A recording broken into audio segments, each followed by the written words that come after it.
Ko Mawari Te Waka, ko Ruanui Te Tangata, ko Orowhana Te Maunga, ko Hokianga Te Moana, ko Te Rarawa Te Iwi, Ngāti Kahu, Ngāti Kuri Te Hapu, ko Manukau Te Marae, ko Whakamaharatanga Te Whare Tūpuna, ko Joy Wiki Te Ahau. Kia ora. Kia ora rā. No konei, ko tēnei taku tūranga waiwai, nā reira ko whangatawatia te maunga ko Karirikura te awa, ko Ohaki te marae, ko Roma te marae, ko Ohaki te wharenui, ko tana kingi arono taku tupuna, ko Lisa Smith tēnei. I've had a very urban, Auckland urban childhood.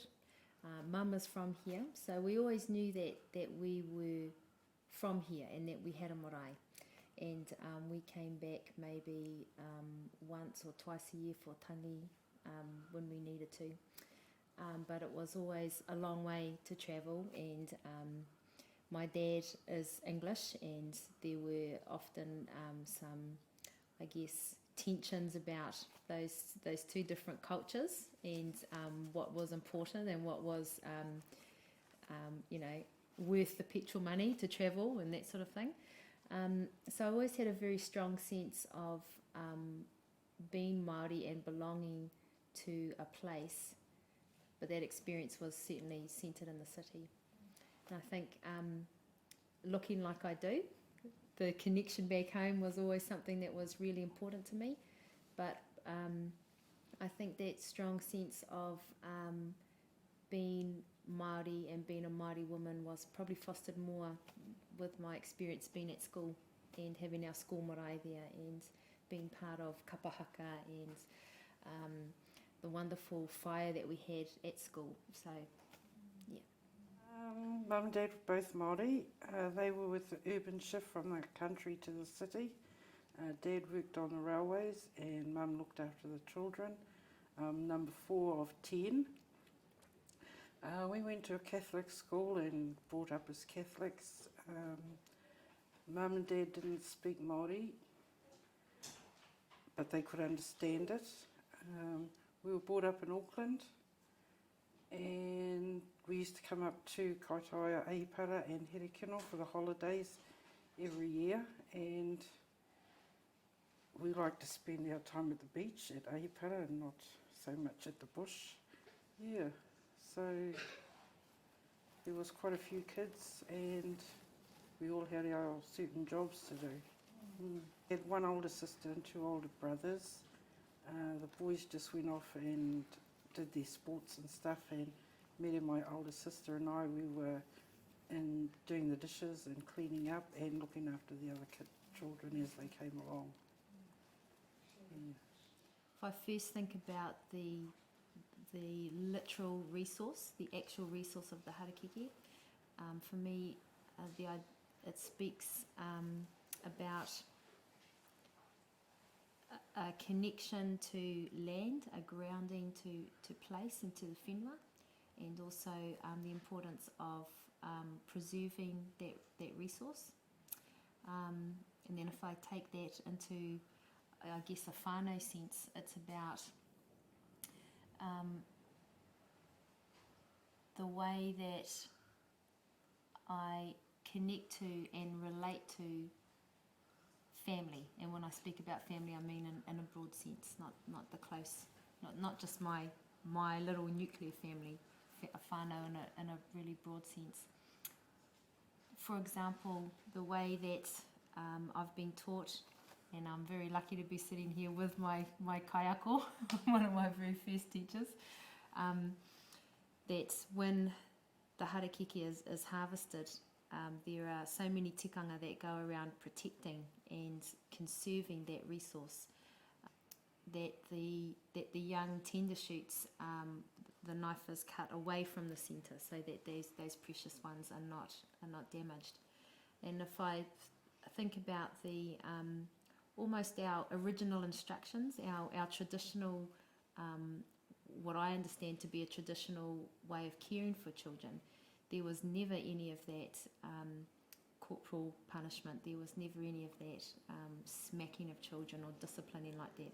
It was, those children were completely nurtured and cared for. And those, for me, those original, what I think about as traditional instructions or tikanga, have been passed on for a reason, you know, and I think that, you know, when we look at, or we're often reminded of all these terrible statistics that we have about how we care for our children, how it's been constructed by media and you know, mainstream society that, you know, Māori, this is always how they've always looked after their children, and this is so bad, and it's become like this cultural problem. When for me the notion and metaphor of harakeke tells us really clearly that it's not a cultural thing. It's because we've always had this notion of caring for our children, protection, and it's written. I mean, there's historical evidence that it wasn't until there was the arrival of the missionaries and this European influence that this disciplining of children became such an issue. And I think the pā harakeke reminds us of some of those original instructions, some of those traditional tikanga. I also think about the way that harakeke grows, and some of the experiences I've had of teaching rangatahi in secondary schools. And you know how often the harakeke will grow and there'll be a new offshoot that'll start growing out of the side. And it's really interesting listening to teenagers talk about that. Oh, that's like my dad. He's got kids growing over here, and you know, and yeah, that's like my whānau, because that whole side was cut away and they're not there anymore. And so the way that they connect to the pā, and it speaks to them, and something resonates within them about how that whānau grows and develops, and can also be damaged if it's not cared for. Yeah, I always have karakia before I harvest. Not so much when I sit down to work, but whenever I'm picking, I always say a karakia, just so that I'm harvesting correctly, that my work is going to turn out right, and I don't cut myself. That's one of the main reasons I always have karakia. And yeah, and I always don't over harvest, always pick what I can use. And I don't pick in the rain, I don't pick at night, just the normal tikanga that's associated with. But the other thing is that it says that don't let children play with your harakeke, but my mokos always play with the harakeke. Yeah. They could be up and coming weavers. Yeah. Well, it's good to get them used to it and instruct them how to use it. My moko doesn't cut the harakeke, I always cut it, but she likes making puti and weaving with it, tries to do as much as she can without my interference, and I just let her go. What she makes is what she makes. Now you've taught hundreds of people, eh? A fair few, and a few I don't remember. But I think they Yes, a lot of people say hello to me, and I don't remember them. Yeah. So can you talk a little bit about what it's like teaching at Arana? How's that for you? Well, I started teaching at Unitec maybe 6 years ago, under Kahu Te Kanawa. They were like 3-month courses when I first started, then they went to 6 months, then a year, and then we had the 2-year diploma. So I think Kahu got rid of me by sending me off to work for Sam when she went over to Italy, and she got rid of me for a year, but then when Sam came back, I went back to Unitec and they employed me. So from that, and I've still kept teaching. They always want to do like the best that they can, and they can see work from other weavers, and they want their work to turn out like theirs, like no holes and nice bright colours, and it's just never ending. You can make anything out of harakeke. Like another weaver who started with me, Shona Tawhioi, she's doing marvellous work, and it's taken her to Paris. and to London. Oh, the same as you, your work's taken you over the world. Yeah, but it's just marvellous seeing what people come out doing. When I'm teaching rāranga and I only teach the basic stuff, you know, I do it with a great deal of humility, because I'm certainly not an expert weaver. You know, there are little bits and pieces that I can share. And I guess some of my experiences with teaching rāranga most have been really positive, but there've been a few things where I've felt like I've shared something that is deeply important to me with people who have just sort of pick it up or just think it's just a little hobby or it's a little craft, and well, I'm not actually Māori, so I don't really need to do the karakia. Or I can remember being really confronted one time with one male who, when I said, well, this is the first piece that you've made, so you need to give that away. Well, I'm not going to do that. You know, this is, I've made this is mine. And I was really struck by that. And I actually didn't teach for quite a while after that, because I didn't have in my sort of bank of responses a way to confront that. And I just felt deeply, I want to say pissed off. I'm really annoyed. I'm really incredibly annoyed. That's because for me, rāranga is about this reciprocal kind of process. You know, I've been lucky enough to have learnt something, and for me to pass it on to someone else, it's important that that continues to be passed on, and that it's not something that's just kept for me alone. In the same way, you know, that Joy's talking about with her moko, passing it on to her moko, I think about with my two girls who are 6 and 3.5. Harakeke is around them all the time, you know, and they still have to be reminded sometimes that you, as children do, that you need to walk around the harakeke, you can't jump over it, and it's reinforcing those sort of tikanga with them. It's been around with them since they were first born. So when they were born in their umbilical cord, I'd prepared the muka before that, and you know, the umbilical was tied off with the muka. So right from the early stage. Our second child, Kahukura, when she was born, great midwife, and you know, she was supportive, and we tied the umbilical off with the muka, and the next day the paediatrician was doing his rounds, and he was an overseas trained person, and he came and he sort of checked it, and he said, oh, that needs to come off, that's you know, that's become rotten, and we need to put a plastic clip on that. And we said, no, we don't, we've been doing this for hundreds of years, and that's just how we do it. Well, no, I'm really strongly advising that needs to come off. And fortunately the midwife supported us, and he was very upset about that. He went away and he came back the next day, and already it had healed and it had fallen off in half the time, you know, that it would with a plastic clip. And he was really amazed, and he actually said to us, thank you very much for showing me that, because I've really learnt something new there. So that was, you know, that was a learning for him. Yeah. And I was just really pleased that we had this, you know, our whānau was supportive enough to us to say, not to bow to that, I guess, to stick with what we knew was the right thing for us. When Joy was saying about following the tikanga, and I can remember when I was about 7 months pregnant with my first child, and there were these 2 bits of bloody harakeke over the pathway, you know? And I knew that can't pick harakeke when you're happy, but I thought, look, if I do a really good karakia, then it'll be okay. So I did my karakia, just about to bend down to cut these 2 bits off, and I pulled all the muscles up my back, both sides. And I remember going inside and lying on the couch, and I was crying, and I rang up Mum, and she said, what have you done? Oh, I've pulled the muscles on my back. What are you doing? I was only cutting 2 bits of harakeke. What did you try and do that for? And I know I've told that story to other people, and they've gone, oh, that's a coincidence, you know, that sort of thing happens. But I don't believe it is coincidence.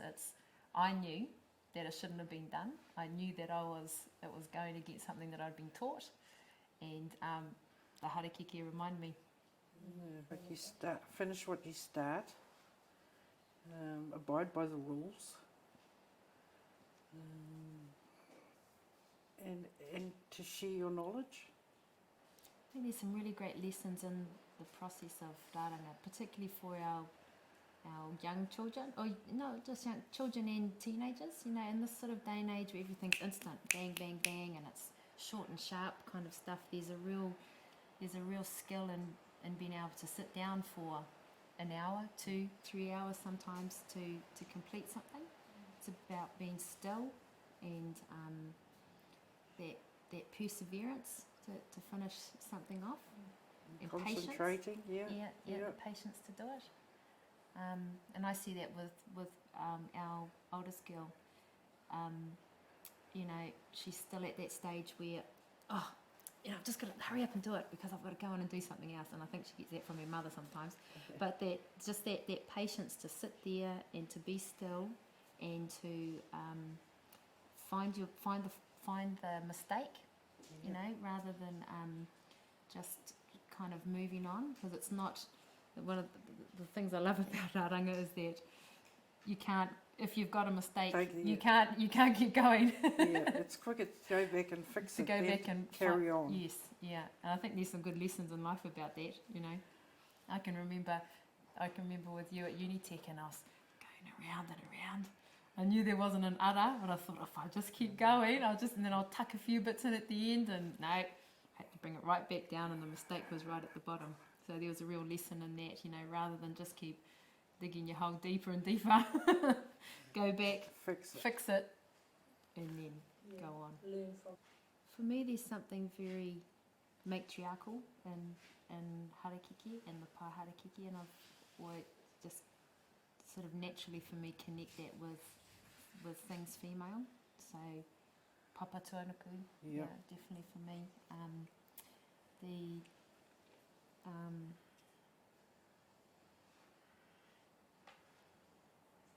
Yeah. I guess, I mean, the first thing that came to my head, it must be sort of about tāne, but that's not, you know, it's the kind of, the progeny of tāne māhuta and how it came down to that. But when I think about it, it's not. It is about that taha wahine. It's about papa tuanuku. It's about the female hands that have taught me, that I teach. There's something not only female, because there are some beautiful men weavers as well. Yeah. And sometimes in my classes, the men have been better than the wahine. Yes. Because they've got nothing else to do except That's right. weave. No, the ones there, they've been single and they've just, concentrated on their weaving. Yeah. I've met a lot of people through weaving, and it's supplied me with a job.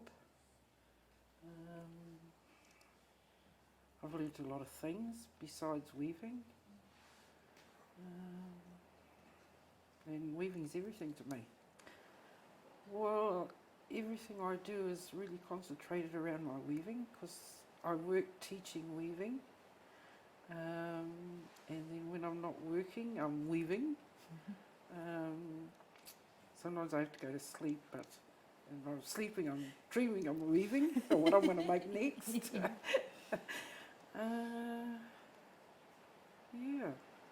So weaving is everything to me. Most of my friends are weavers. Yeah. Well, I think weavers have always got something to do. You know, they might take, like now and then I take time out to go fishing, but that's with the whānau. And, but usually it's a two-way thing, because I can pick harakeke when I'm going or when I'm coming back. So I come from a female line of incredibly industrious women, a great-grandmother who was a unionist and really active, and a grandmother who's always knitting or always doing something, you know, and a mother who's just incredible and does 100 jobs at once.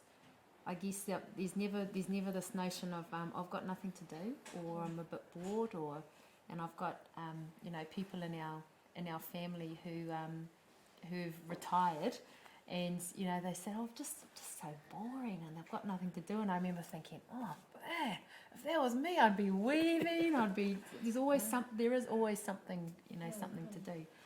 And I was just thinking when Joe was talking about the connection of that to my children, and how that for me would be an important tikanga to pass on to them. I get really angry with them if they say, "Oh, I'm bored."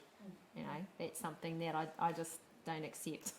There's always something for you to be doing, and that has some pluses and minuses, I guess, because there is a skill sometimes in just sitting and just doing nothing, I guess, for yourself. But for me, sitting there weaving, particularly if I'm in a quiet space, is often just my thinking time. So when I think of that whakatauki, I think about for my daughters what I would want for them, and I want them to be industrious. I started weaving late in life. Used to stay at home and look after my kids. I used to garden, I used to knit. I used to sew my kids' clothes. And then I had a younger sister who went to Unitec to do the reo. So I thought after a while, because she'd already gone on to training college and became an early childhood teacher. I thought, oh, she can do it, I can do it. So off I went and applied to do the reo. And then in the next class, I saw them weaving. So I hurriedly jumped out of that class and went into the weaving class. Yeah. And then I'm still weaving like 25 years later. Yeah. And helping others learn to weave too. When my students first start, they still all go out at night and they go to the pub and they come in hungover and that.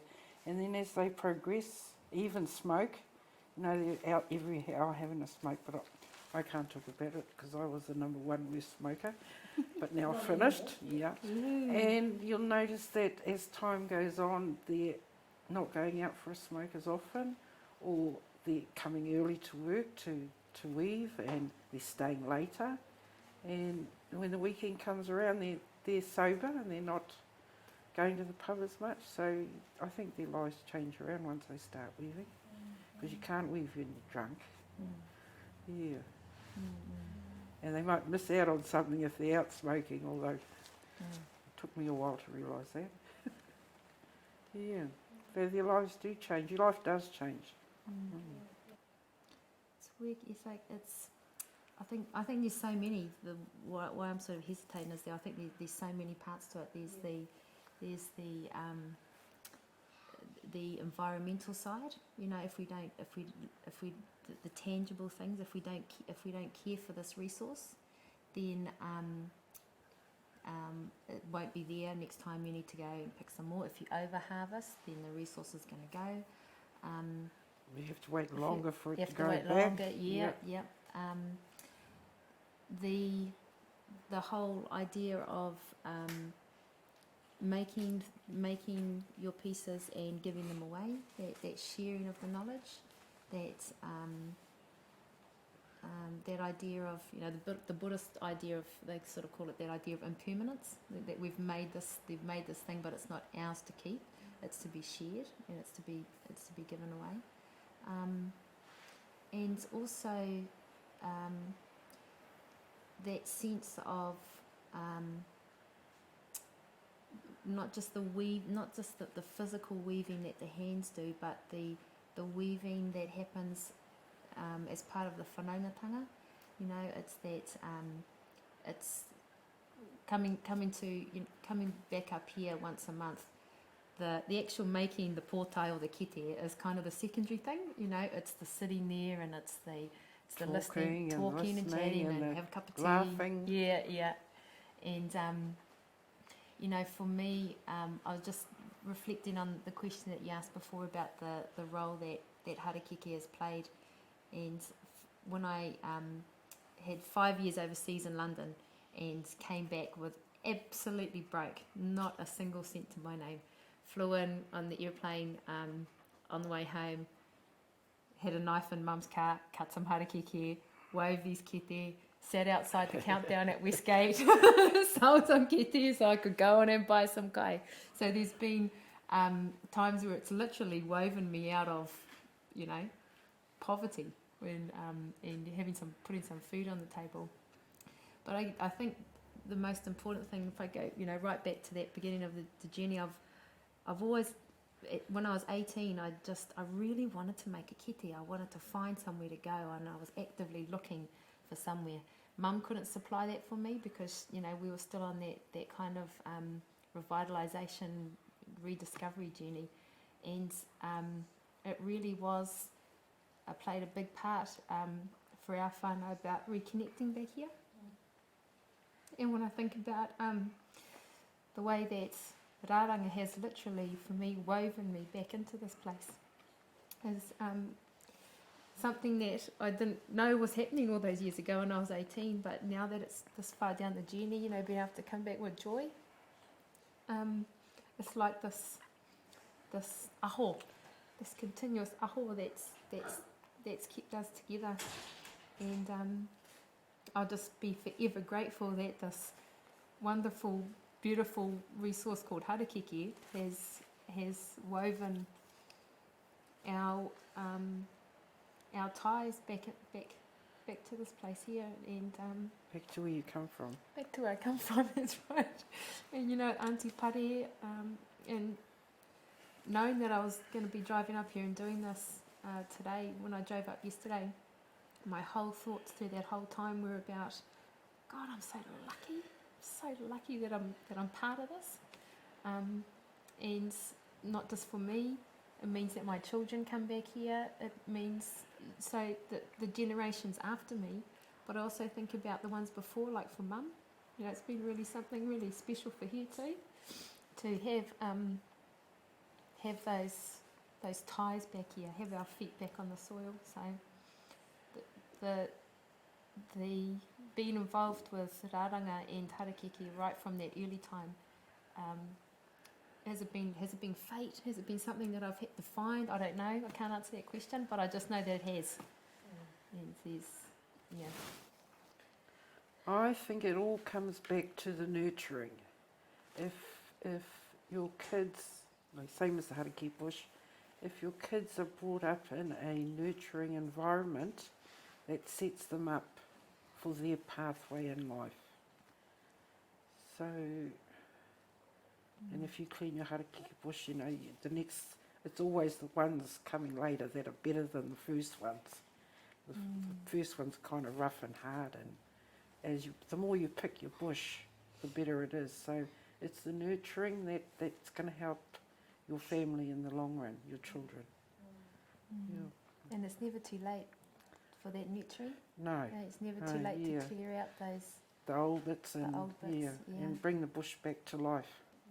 Bring them back into the family, you know, look after them, make sure they've got, they're warm, they're fed,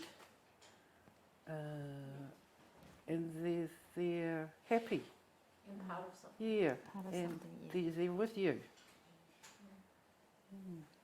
I think about for our whānau, you know, we've had with Mum and her sister and brothers, you know, there's been some raru there and connecting back to this place. So if I think about the metaphor of the harakeke, if we had allowed those couple of, you know, pedo leaves to kind of stay there and block the rest of it, then none of us would have stayed there. But you know, it was through that nurturing, it was through Mum and her nurturing and encouraging us that we were able to clear away those bits.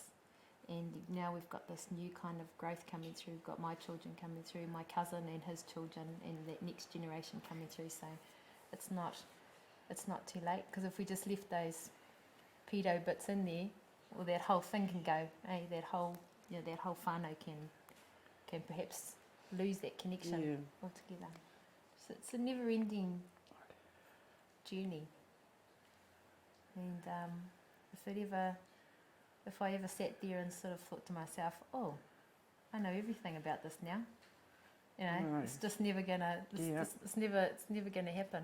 And I think in our, you know, my sort of Eurocentric world, that's always what you're aiming for. You're aiming to know it all or to get to a certain point where you're the best or whatever, and I don't feel like that when it comes to raranga. There's always something new. You can sit next to someone and go, oh, that's a bit different, or oh, you show me that and I'll show you mine, and You're always learning. learning, Yeah. and it's evolving. So when you relate it to your children, yeah, But I think the harakeke teaches us to be humble, patient. Mm. Yeah. patient, Mm. and we need to respect it. Mm. Yeah. Something Yeah, on- respect for one another. Yeah, Yeah. and the knowledge. I am really aware with my children, because it's around them all the time. I don't want it to. I don't want it to be something. I want it. It's a hard thing because I want it to be something that's normal and that they're engaged with all the time. But the flip side of that can sometimes be that, oh well, I don't really need to learn that because Mum does it, or she'll do it, or you know, if I ever need a kete or whatever, I'll just go and ask Mum. And I would be quite devastated if that happened, because I really want. I can just you know, envisage them sitting there next to me and they're weaving, or we're weaving together, or we're creating something together. Yeah. But you would show them how to do it. If somebody wanted something, Yeah.